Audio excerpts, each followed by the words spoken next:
Kabanata 45, Ang Kasalan.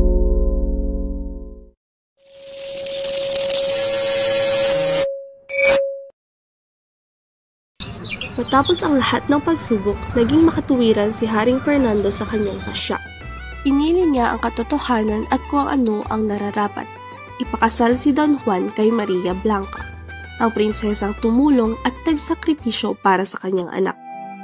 Samantala, si Prinsesa Leonora ay pinagkasundo kay Don Pedro. Bagamat may sakit sa puso, tinanggap ni Leonora ang kapalaran.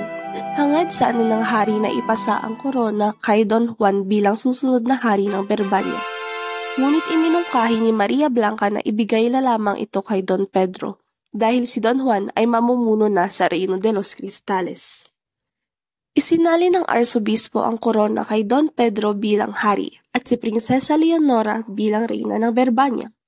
Pagkatapos ng kasal, muling bumalik sina Don Juan at Maria Blanca sa Reino de los Cristales, dala ang pag-ibig, karunungan at bagong simula.